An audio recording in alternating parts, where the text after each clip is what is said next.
Our next speaker, Mr. Dave Labella. Dave is the Major Programs Manager for the Maryland Transportation Authority. He's the MDTA's Major System Preservation Program Manager and was the project manager of the I-95 Express Toll Lanes project. Dave oversees all design and construction operation of both programs, which total over $2 billion. Dave has been with the authority for over 18 years. Dave graduated from Clarkson University in 1987 with a Bachelor of Science degree in Civil Environmental Engineering.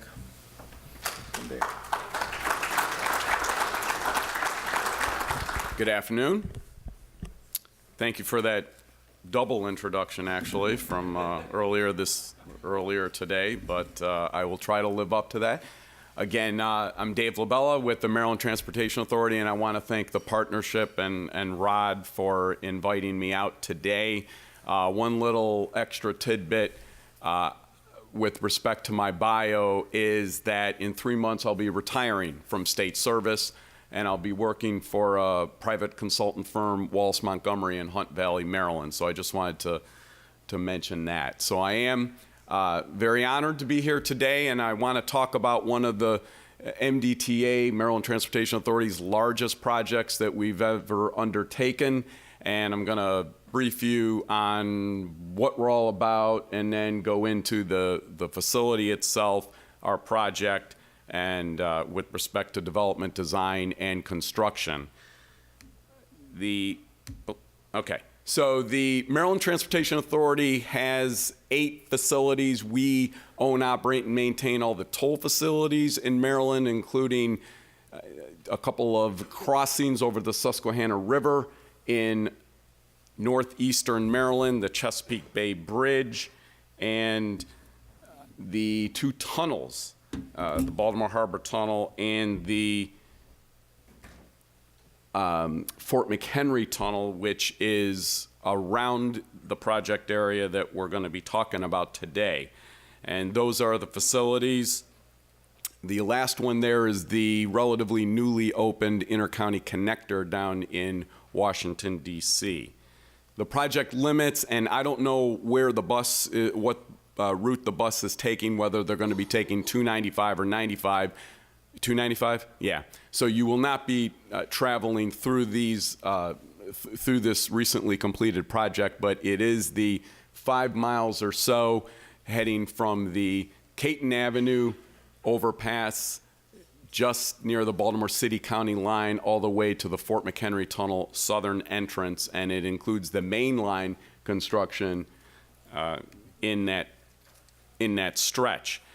And what we did on this particular project, which was the major deck rehabilitation and superstructure rehabilitation of over 24 structures, was we replaced numerous expansion joints, improved the riding surface, and we accomplished this work in a very, very tight period, 2 construction seasons. And when you consider the deck work, which I'll get into in a moment, as far as the time sensitivity and the maintenance of traffic and the limitations on construction, it was a very fast-track project. So the Fort McHenry Tunnel facility, the portion of I-95 that we're going to be talking about south of the tunnel was essentially constructed throughout a period of several years in the 70s. The northern portion of the tunnel, early 70s, the southern portion in the later 70s. And the bridges that we rehabilitated in this particular project had a cast-in-place concrete deck with box and plate girders.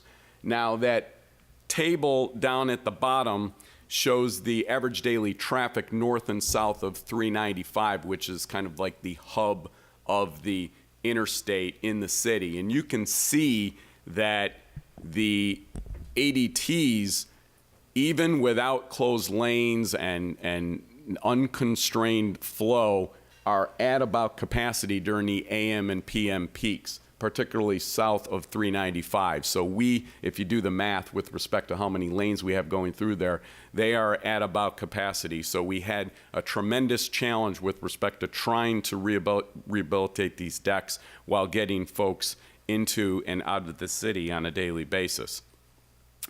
North of the Fort McHenry Tunnel, those structures were resurfaced in the early 2000s. We did about 3 dozen structures. The south end actually had a latex modified concrete overlay when they were originally constructed in the late 70s, as well as epoxy coated rebar.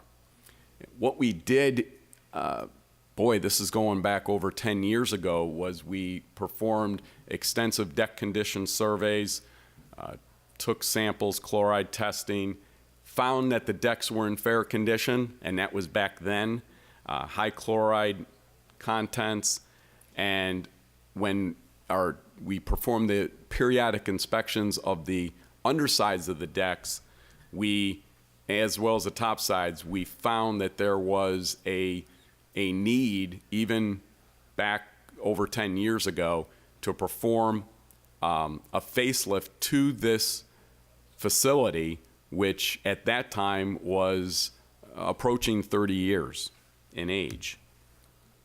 There are some of the typical deck conditions that you can see, some spalling and some patching throughout, some cracking, and of course that shot on the right of the roadway joint shows some of the needs with cracked angles, cracked armor, which can create a bit of a safety concern as well, and that was part of the project that we had to scope out. There are some more shots of bridge condition, bridge joint conditions, these modular joints, which a lot of these existing joints were comprised of. Those older modular joints had lots of broken components within the system itself and were in dire need of attention. So again, the general scope of the work to mill and resurface the bridge decks and replace the aging deck joints, as well as installing drainage troughs. So whenever we have a project of this magnitude in such a high-profile area as Baltimore City, we have to bring everyone into the fold with respect to making everyone aware and getting the approval, the various approvals, all the way up and down the administration. And that includes the Maryland Transportation Authority's Capital Committee, which makes recommendations and provides guidance with respect to our capital program, as well as the state office, or MDOT. We had to look at and brief folks on traffic impacts, allocate the appropriate funding, and look at whatever alternatives there may be for phasing the traffic, for using various different materials on these bridge decks. So, as I had said, a lot of decision-making and analyses were necessary to figure out what kind of concrete placement would be most efficient and would get the longest life on these particular structures. And the first and third bullets is a proactive approach that we really felt we needed to do. Outreach before, during, and after the project in each construction phase, and responding, of course, when we're under construction to weather, complaints, incidents, and diverting traffic to alternate routes. In that 5-mile project limit, we even had ongoing projects to perform painting and superstructure steel repairs, much like what Bob was talking about with his Cumberland Viaduct project, high mast lighting, and even trying to get this work done before an upcoming project that we have going out for bid next year, which is the I-95 Canton Viaduct bridge replacement project, which is just north of the I-95 tunnel. So as we go into design, as I had said, we reviewed the historical data, inspection reports, performed emergency repairs while we were in design, interviewed maintenance personnel, tried to supplement our data and inspection reports with some of the issues that the maintenance folks were having, and tried to prioritize where our needs were along this stretch of highway. When it was all fleshed out, rehabilitation of 28 bridges, 18 bridge decks, and almost 70 roadway joints. Before we went into the construction of this project, we performed a test project in 2012, and it was the replacement of a roadway joint on DeSoto Road, which is within the project limits, but a little further away from 395 and Camden Yards. We were able to evaluate the manpower and the production rates to replace a roadway joint, assess noise levels, because when you're jackhammering concrete and replacing joints in the vicinity of industrial and business and even some residential areas, and there are city noise ordinances to take into consideration, there are a lot of things that one must assess. So what did we find?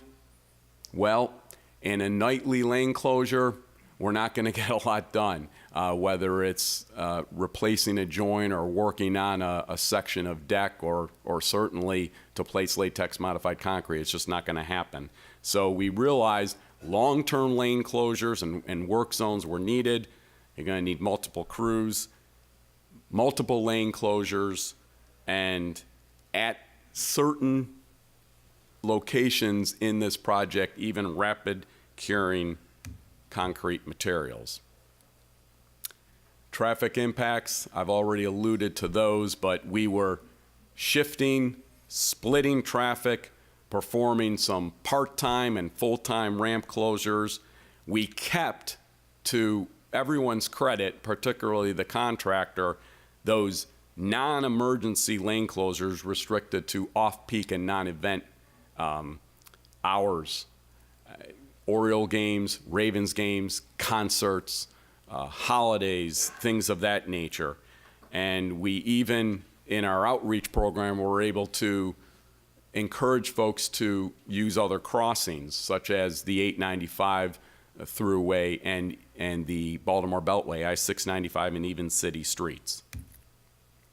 So these next few shots, with respect to the maintenance of traffic, I'm going to go through them kind of quickly and not dissect them, but there were several staged phases of construction with ramp closures, 16 zones, and up to 5 stages within each zone that we laid out on the contract drawings, but allowed the contractor to rephase if he felt it was more advantageous to him. And believe me, we did go through that in over the course of the project. The sequence of construction just shows how we jockeyed the traffic to the left, to the right, in between, over the various phases of the contract. Mainline lane shifts, the yellow is northbound, the blue is southbound, obviously. We had over the main line basically shifts. We reduced lanes to 11 feet, and we were able to perform the lane closures that I was referring to place the concrete, which was done almost exclusively at night during off-peak hours. That's just a quick graphic of where we did have some full-time closures, particularly the green 395. I don't know if anybody is from here and recalls back in 2014 and 15, we even had 395 northbound reduced to 1 lane heading into the city.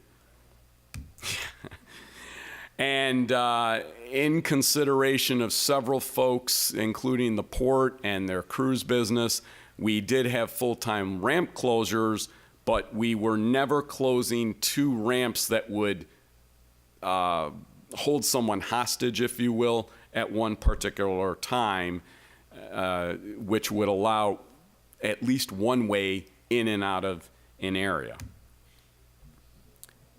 Again, limited ramp closures. This is somewhat of a repeat of the previous 2 slides. And you can just, hopefully you're getting an idea of the intricate phasing that was necessary throughout the course of the project. This is a graphic that shows the various work areas and stages. I mean, this particular slide for A, B, C, and D throughout the various work areas, and it was literally a matrix of how this project was phased. And there's a slide, a couple slides a little later on, that shows that we had 4 dozen phases throughout the course of this project. I mean, as often as every few days, we were putting out a press release, and the contractor was jockeying back and forth across I-95. The joint repairs, as I had said, 67 of them. Finger joints, strip seals, compression joints, even poured seals. We were performing a work behind a barrier, and as I said, very labor intensive. And when you factor in the drainage troughs, although that work can be done underneath, tedious work. The latex modified concrete construction specification, largely modeled after state highways. In fact, I don't know if Maurice is here, but yeah, there's Maurice. We talked with him at State Highway several times to make sure that if we were tweaking the spec, that we were following something that had been prescribed and constructible. We essentially were removing an average of 2 inches, the first 1.25 inches by the mechanical milling, and then the last 3/4 of an inch by hydro milling, removing additional concrete as necessary, cleaning it up, epoxy coating the steel, adding additional steel, and removing additional concrete as needed, shielding to provide protection underneath when necessary, and blasting the surface. The hydro demolition process was a very slow one, but it is very effective. We were trucking the effluent off-site. We had to get a discharge permit for the Maryland Department of the Environment. We, on a different note, to test where the rebar was and the amount of cover, doing test holes as we moved along. And we even had weight restrictions on the milled decks, as you can see.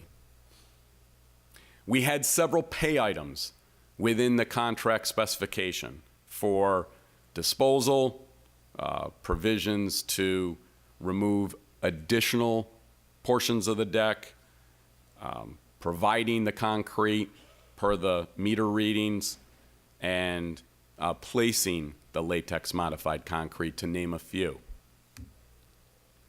Public outreach, a big part of this project was to tell folks to avoid the area if possible. If you're not going to avoid it, potentially be prepared to sit in traffic. We had Secretary Ron with a press conference before the 2015 construction season, who laid out a doomsday scenario, and despite all the phase changes after the first day or so of a learning curve for each phase, we did not see, in my mind, or in a lot of other people's minds at the MDTA, the nightmares of snarled traffic that we envisioned.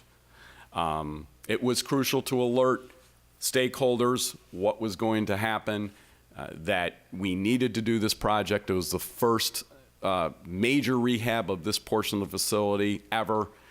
And like I said, in informing them of the impacts and delays. We did briefings, news releases, advisories. We coordinated with our Easy Pass customers.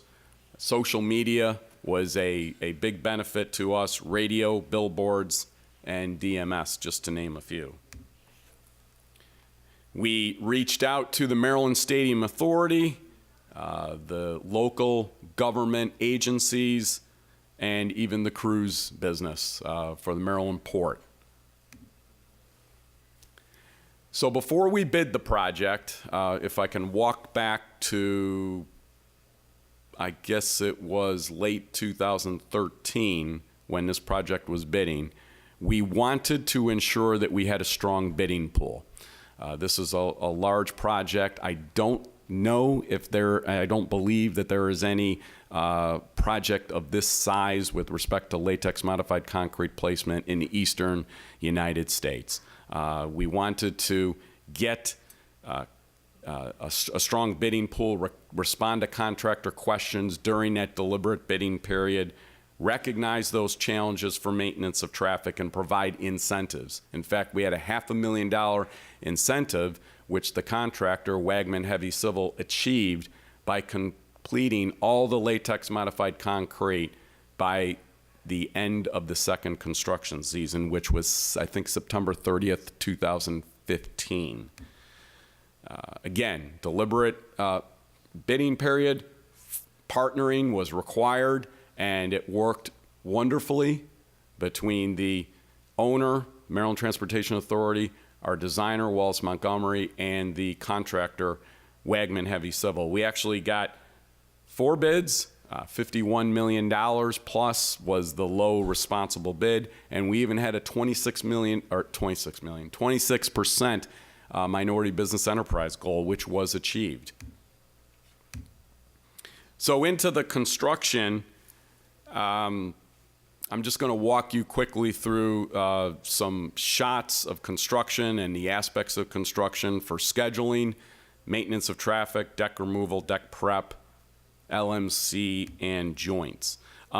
We began the project in earnest in March of 2014, and of course that was weather dependent. For those of you who know that latex modified concrete can only be placed in ideally mild temperatures, I believe the spec calls for no placement between December 1st and April 30th. We were able to begin to place concrete in April and go through October. So we only had a few months there, and as you can see, 13 months duration for the entire project to place latex modified concrete. That's just a graphic showing the 2014 project schedule and all the phases that we had. I believe there were 13 in 2014, and then in 2015 about 29 or 30 phase changes. Those, it may be a little difficult to read those stages, but the red and the crimson phases were phases that we deemed most critical in not danger, but most critical with respect to impacting traffic. So the impetus was placed on the contractor to get in and get out. We had the most critical traffic impacts targeted for June 15th to August 15th of each year, because that's when the volumes did go down noticeably, but were still a challenge to us all.